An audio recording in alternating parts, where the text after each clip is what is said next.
Good evening, you're watching the news from the Sultanate of Oman television. First, the headlines.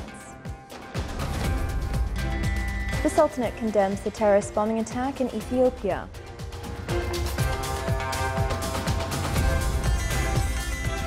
Foreign direct investment volume in Oman makes a significant increase to reach 9.3 billion Omani riyals.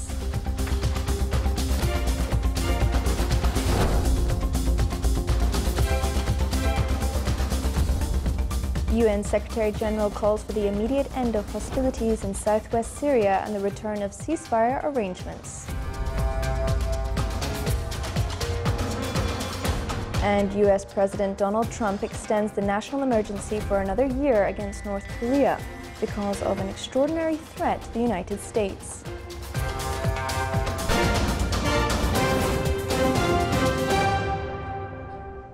Those are the headlines, and now for the news in detail. The Sultanate strongly condemns the terrorist bombing attack that targeted a gathering of supporters of the Ethiopian Prime Minister in the capital Addis Ababa, leaving some fatalities and injuries to the crowd that were hurled by a grenade.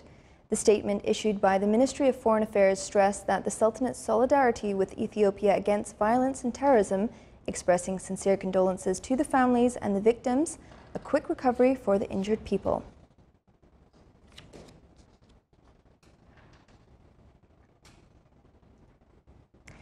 Foreign direct investment, FDI, volume in the Sultanate rose by 15.3% to reach 9.3 billion Omani riyals. The National Statistics and Information Centre pointed out that the volume of foreign direct investment increased to more than 1.2 billion Omani riyals, clarifying that the United Kingdom came in the first position with investment volume of around 4.5 billion Omani riyals. The United Arab Emirates came as second with a direct investment volume of 1 billion Omani riyals. The centre also clarified that foreign investment focused on extracting oil and gas with 25%, and in the sector of financial mediation with 15%, and the industry sector with 10%.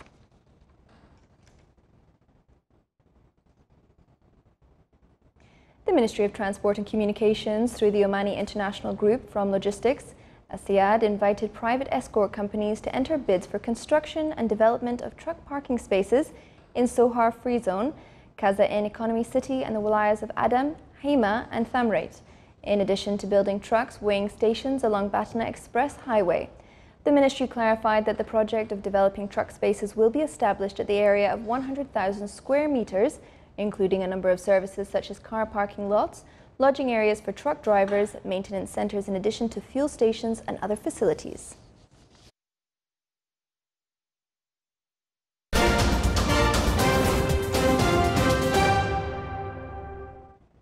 The Syrian army today made their first gains on the grounds against rebel fighters in the Syrian province of Daraa.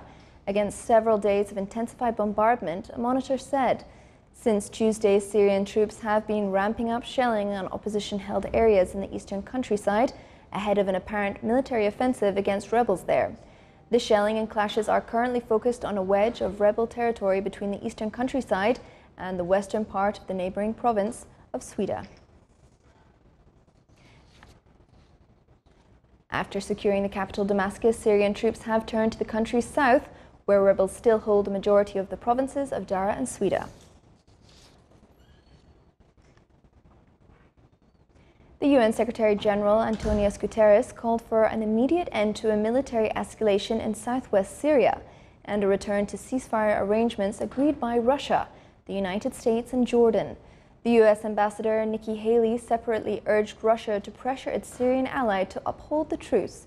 Guterres is scheduled to hold talks today in Washington with Secretary of State Mike Pompeo. President Bashar al-Assad has set his sights on retaking rebel-controlled parts of southern Syria. According to the British-based Syrian Observatory for Human Rights, over the past 3 days, areas in eastern Daraa have been bombarded, forcing thousands of civilians to flee. President Donald Trump declared that North Korea still poses an extraordinary threat to the United States. In an executive order, the president extended for 1 year the so-called national emergency with respect to the nuclear-armed nation, reauthorizing economic restrictions against it. The national emergency has been in place since 2008 and is a sign of the enduring tension between the US and North Korea that spiked last year as the North moved close to perfecting a nuclear-tipped missile that could reach American soil, but ended with the June 12 summit where Kim agreed to complete denuclearization of the Korean Peninsula. The US and South Korea have agreed to suspend 2 exchange training exercises to support the diplomatic negotiations with North Korea. The move comes after the 2 countries announced the shelving of the large-scale Ulchi Freedom Guardian exercises slated for August, making good on a pledge by President Donald Trump during his summit with the North Korean leader. The decision followed a high-level meeting between the Defense Secretary Jim Mattis, Secretary of State Mike Pompeo, Chairman of the Joint Chiefs of Staff Joe Dunford, and the National Security Advisor John Bolton. 2 Korean Marine Exchange Program training exercises scheduled to occur in the next 3 months have now been shelved.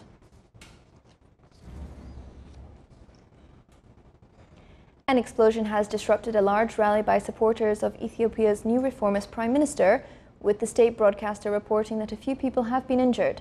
Ambulances are at the scene in the packed Meskel Square in the capital, Addis Ababa, where the Prime Minister Abiy Ahmed had been addressing thousands of supporters. The explosion occurred shortly after the Prime Minister finished speaking and was waving to the crowd. The countries of the OPEC cartel agreed yesterday to pump 1 million barrels more crude oil per day, a move that should help contain the recent rise in global energy prices. Oil prices rose after OPEC's announcement, which analysts cited as evidence that investors believe the actual increase in production will be smaller, about 600,000 to 700,000 barrels a day. Friday's decision means that the Organization of the Petroleum Exporting Countries will observe the production level it agreed on in late 2016, when it cut output by 1.2 million barrels a day.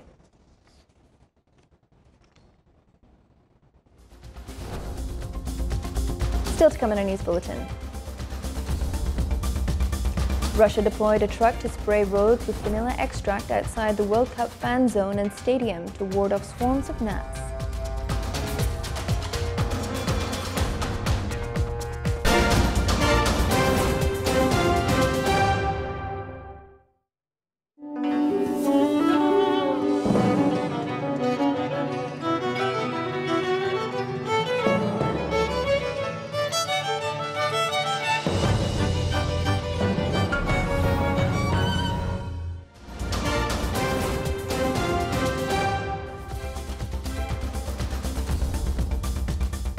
Welcome back to the news from Sultanate of Oman Television.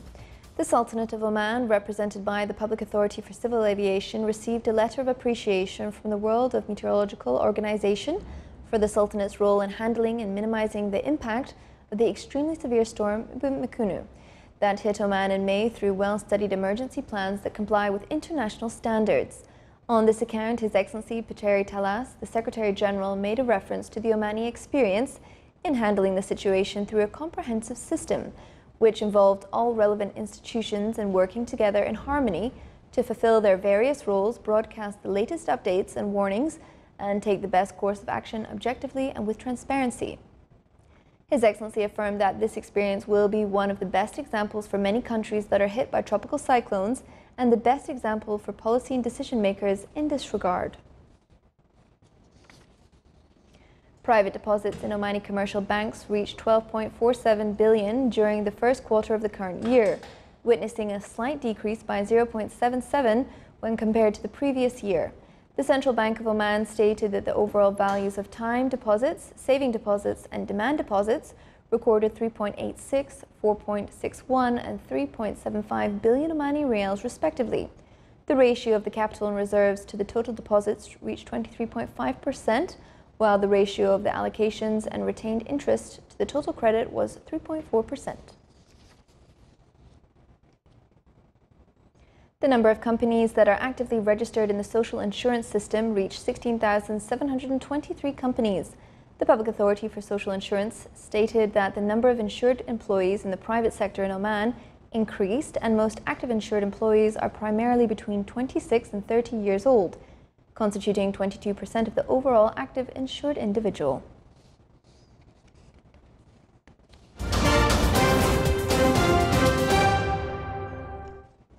Russia deployed a truck to spray roads with vanilla extract outside a World Cup fan zone and stadium to ward off swarms of gnats at soccer matches in Volgograd. Volunteers in the southern Russian city also handed out insect repellent wipes to fans to help them fend off bugs that the England and Tunisian players could be seen swatting away at as they played their opening World Cup group game on Monday. The Russian authorities said they hoped that spraying vanilla concrete on the trees and shrubs around the venue would keep them at bay. On Friday, a flame-coloured truck sprayed a vanilla-based solution onto the streets around the stadium from a row of sprinkler hoses. The area around Volgograd is known for its swamps and wide rivers, the perfect breeding ground for insects during the hot and dry summer in the region.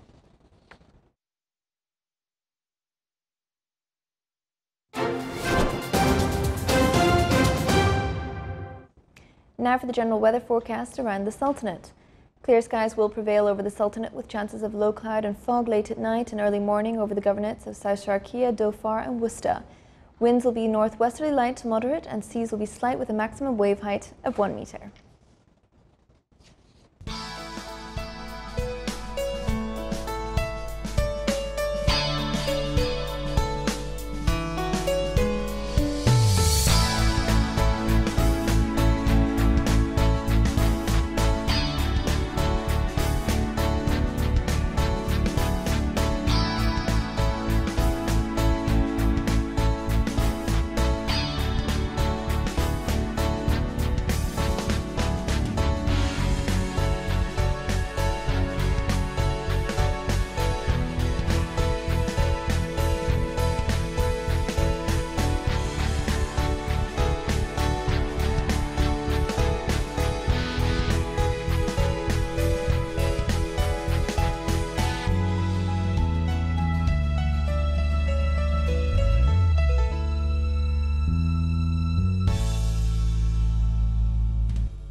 This is the Sultanate of Oman television. Before we end tonight's bulletin, here are the main points once again.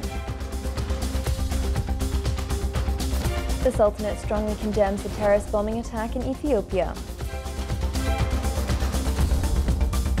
Foreign direct investment volume in Oman increases significantly to reach 9.3 billion Omani riyals. UN Secretary General calls for the immediate end of hostilities in southwest Syria and the return of ceasefire arrangements. And US President Donald Trump extends the national emergency for another year against North Korea because of extraordinary threat to the United States. With that, we come to the end of tonight's news bulletin. From all of us here at the newsrooms and the studio, it's good night.